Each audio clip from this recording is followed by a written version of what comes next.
আমরা দীর্ঘদিন ধরে আমাদের সম্পর্ক ভিত্তি আদায়ের জন্য আন্দোলন সংগ্রাম করে আসছি। তারই ধারাবাহিকতায় গতকাল আমরা শিক্ষার্থীদের ন্যায্য অধিকার ও সম্পর্ক ভিত্তি দাবি আদায়ের জন্য অবস্থান কর্মসূচি পালন করছি। আন্দোলনের পর প্রশাসনের থেকে আমাদেরকে জানানো হয় যে 3 দিনের মধ্যে বিভাগ থেকে শিক্ষার্থীদের জন্য একটি তালিকা সংগ্রহ করবে এবং পরবর্তীতে তা চূড়ান্ত তালিকা হিসেবে প্রকাশ করা হবে।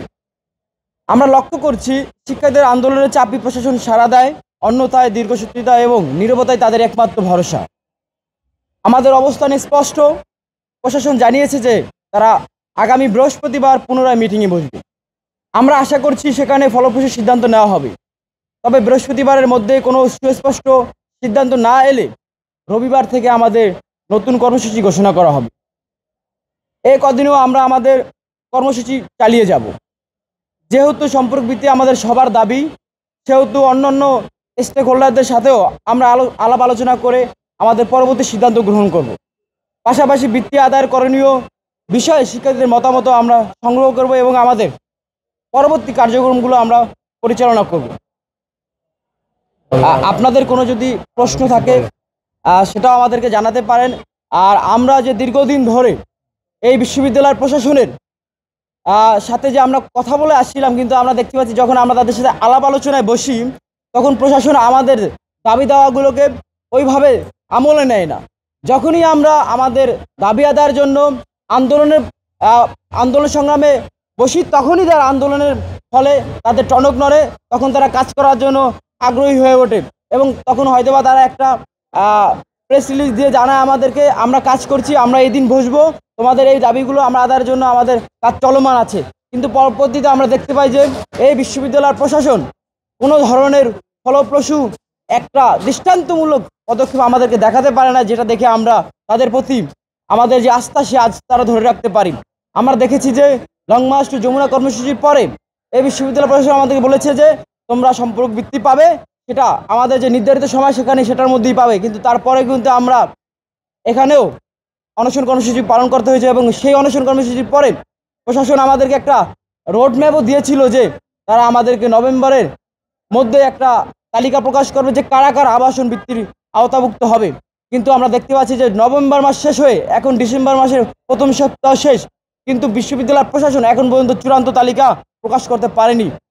আমরা শিক্ষার্থীদের যে দাবিগুলো আছে সেই দাবিগুলো নিয়ে আমাদের প্রশাসনের সাথে কথা বলছি। এই দাবিগুলো শুধু শিক্ষার্থীদের নয়, এটা আমাদেরও দাবি, কারণ আমরাও বিশ্ববিদ্যালয়ের শিক্ষার্থী, আমাদেরও প্রয়োজন সম্পর্ক ভিত্তি। সেই জায়গায় এসে সকলের কথা বিবেচনা করি আমরা আমাদের যেই সম্পর্ক ভিত্তি রয়েছে সেই সম্পর্ক ভিত্তির যে অধিকার আমরা যে অধিকার আদায় করে এনেছিলাম সেই অধিকারই এখন বাস্তবায়ন চাই।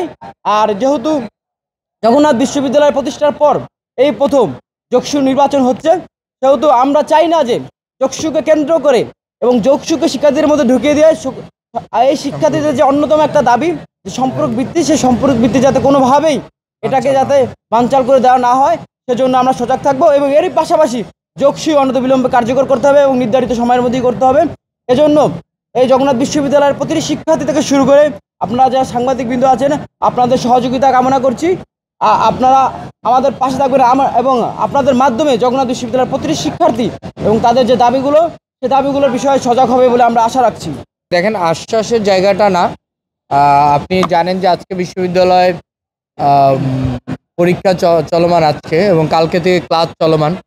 তো আমরা যেটা উপলব্ধি করতে পেরেছি যে সম্পর্ক ভিত্তিটা আমাদের সকল শিক্ষার্থীর এই চাওয়াটা হলো সম্পর্ক ভিত্তি। সেই জায়গা থেকে আমরা অন্যান্য স্টেক হোল্ডার যারা আছেন তাদের সাথে এবং পাশাপাশি শিক্ষার্থীরা যারা আছেন তাদেরকে নিয়ে ঐক্যবদ্ধ হয়ে কিভাবে আমাদের মুভ করলে আমরা সম্পর্ক ভিত্তিটা আদায় করতে পারি, সেই জন্যই আমাদের এই পরবর্তী কার্যক্রম ঘোষণা করা হয়েছে।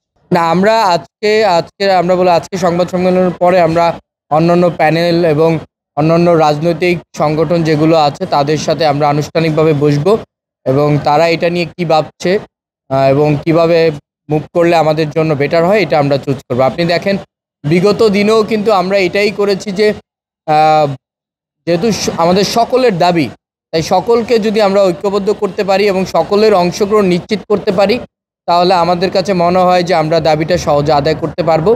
তো আমরা কালকে থেকে অন্যান্য স্টেক হোল্ডার যারা আছেন তাদের সাথে আমরা আলোচনা করব।